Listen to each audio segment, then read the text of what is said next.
पूरे 2 लाख रुपए हैं। अगर रिपोर्ट्स मेरे मतलब की आई तो मैं तुम्हें 2 लाख और दूंगी। मुझे तो लगा था आप वापस ही नहीं आएंगी, वहीं शिफ्ट हो जाएंगी। मेरा भी यही ख्याल था, लेकिन आंटी ने अपना स्टे बहुत एंजॉय किया। भाई मुझे वहां पर इतना सुकून और इतना इत्मीनान नसीब हुआ कि मैं बता नहीं सकती। मेरी रूह, मेरा जिस्म, मेरा जहन ऐसे रिफ्रेश हो गए। लगता ही नहीं है कि मैं कभी बीमार भी थी। That's good. And I missed you, mummy.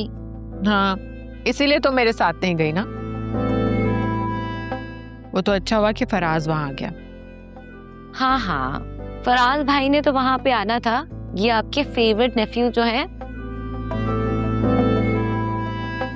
Faraz भाई, थैंक यू सो मच। आपने मम्मी का इतना ख्याल रखा, थैंक यू। It's okay. वैसे मुझे एक बात बताएं, मम्मा ने आपको शादी के लिए कितना फोर्स किया? अरे भाई ये बात तो बिल्कुल भी नहीं पूछो। रोजाना हरम के लिए निकलती थी और मुझसे कह के जाती थी कि आज मैं तुम दोनों की शादी के लिए दुआएं करूंगी। मम्मी? हाँ तो भाई माशाल्लाह से तुम लोग सेहतमंद हो, खूबसूरत हो, जवान हो, शादी करो, अपने घर बसाओ। वैसे भी मैं चाहती हूँ कि मैं अपनी नेक्स्ट जनरेशन को जल्द से जल्द देखूं।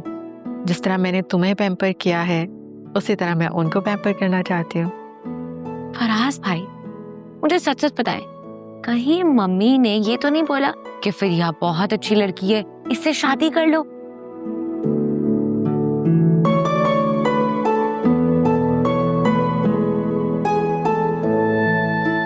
देखा, मुझे पता था। मम्मी? डोंट वरी, मैंने ऑलरेडी मना कर दिया। Thank you.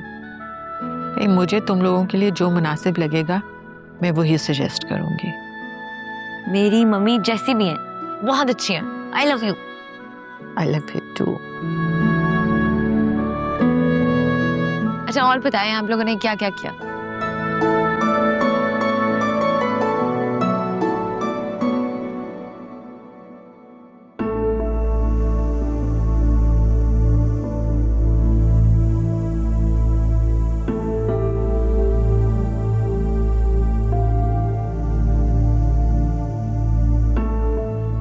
दो घड़ी तुम्हें यहाँ बुला के बिठा क्या लिया है? इतनी आवाजार हो गई हो तुम तो। अरे मैं तो तुमसे यही पूछना चाह रही थी कि तुम्हारे घर वाले कैसे हैं, सब खैरियत है ना वहां पर? सुना है तुम लोगों ने जोया की खुला का केस फाइल कर दिया है? आपको ये कैसे पता चला? तुम नहीं बताओगी तो तुम्हें क्या लगता है कि मुझे कहीं से पता नहीं चलेगा? क्या शाहीन की कॉल आई थी, उसे भी जोया के ससुराल से ही पता चला। अरे भाई वो खुद भी शिकवा कर रही थी कि नुदरत ने इतनी अहम बात उससे छुपाई, भनक तक नहीं पड़ने दी। हालांकि मैंने हमेशा नुदरत को अपनी बहन की तरह माना। नुदरत के लिए क्या कुछ नहीं किया। तुम अपना और वासी का रिश्ता ही देख लो, ये भी तो उसी ने कराया था ना। लेकिन अब उसे कौन बताए कि बहन ये रिश्ता तुमने नहीं कराया था। ये टांके तो बहुत पहले फिट हो चुके थे। आप भी एक बेटी वाली हैं आंटी। अल्लाह ना करे कल को अगर आपकी बेटी के साथ ऐसा हो तो क्या पूरे खानदान में इसी तरह अनाउंसमेंट करती रहेंगी? या मेरे अल्लाह, तुम मेरी बेटी के बारे में बदफाले निकाल रही हो? शर्म आनी चाहिए तुम्हें। वासे, वासे, इधर आओ वासे, देखो अपनी बीवी को, तुम्हारी बहन को कोसने दे रही है। क्या हुआ मम्मी, आप चिल्ला क्यों रही हैं? अरे देखो अपनी बीवी को, अभी मेरी बच्ची की शादी तक नहीं हुई और ये उसकी तलाक के बारे में बातें करने लग गई है। नहीं वासे, ऐसी कोई बात नहीं है। मैं तो आंटी को हाँ, मैं नफसियाती हूँ, मैं पागल हूँ, मैं खुद से कहानियां बनाती हूँ। और तुम होती कौन हो मेरी औलाद पर उंगली उठाने वाली? अरे जुनैरा को मैंने खुद तरबियत दी है, मुझे पूरा भरोसा है अपनी बच्ची पर, समझी? मम्मी आप गुस्सा मत करें, इधर बैठे मेरी बात। आलिया तुम रूम में जाओ, गो। नहीं भाई, वहां से ये क्या बात हुई? आप इधर आए, इधर बैठे। बात करो मेरे सामने उससे। आप गुस्सा कंट्रोल करें अपना, मैं उसे समझा दूंगा। अभी जाऊंगा ना ऊपर, बात करूंगा उससे, ठीक है? हाँ, अच्छी तरह समझा दो उसे कि आइंदा उसने ऐसी कोई भी बात की तो मुझसे बुरा कोई नहीं होगा।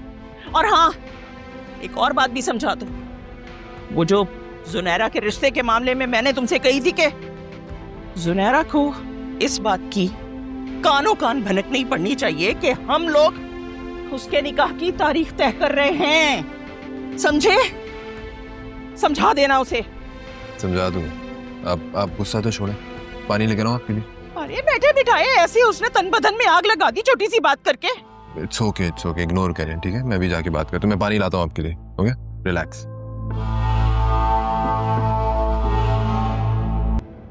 मुझे समझ ये नहीं आ रही कि कब तक हम हाथ पे हाथ रखे यूं बैठे रहेंगे। अपने आप को घर में तो कैद नहीं कर सकते उसके डर की वजह से। मेरा तो खुद दिमाग काम नहीं कर रहा, समझ नहीं आ रहा कहाँ जाऊं, किससे मदद मांगूं। फजूल में बैठे बिठाए मुसीबत आ गई। बाबा, जो करना है ना जल्दी करें। मेरा तो दिमाग जब से उसी बात पे अटका हुआ है कि असफर सुल्तान से क्यों मिल रहा है। मैं बहुत अक्लमंद ना सही, लेकिन इतनी समझ है मुझ में, दुश्मन का दुश्मन हमेशा दोस्त होता है। अगर उसने आयरा को कुछ कर दिया तो बाबा, अगर आयरा को कुछ हो गया तो मैं मर जाऊंगी। बेटा तुम पागल हो गई हो क्या? आयरा को कुछ नहीं होगा, तुम्हारा बाप अभी जिंदा है। किसी ने उंगली भी लगाई ना तो उसके बाजू तोड़ दूंगा। तुम किचन में बहनों से इस वजह से लड़ रही थी? अम्मा, मैं बहुत डर गई थी। आयरा रोज स्कूल जाती है, मैंने ड्राइविंग सीख ली है, और वो आदमी कितना खतरनाक है इस बात का अंदाजा तो आपको बाबा के एक्सीडेंट से हो जाना चाहिए।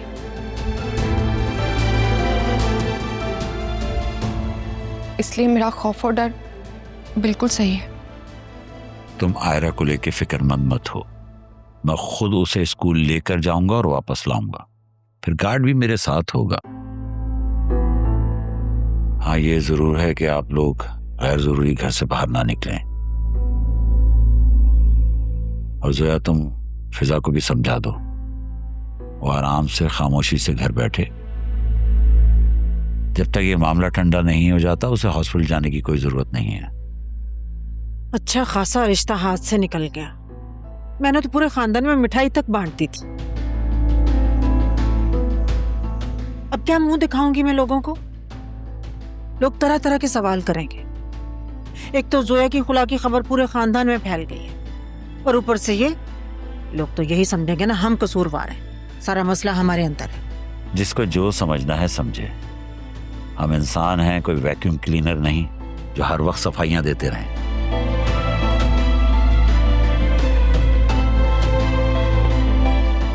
तलाक से मौत नहीं आती और ना ही रिश्ता टूटने से जिंदगी रुक जाती है। जिसने यकीन करना है करे, नहीं करना ना करे।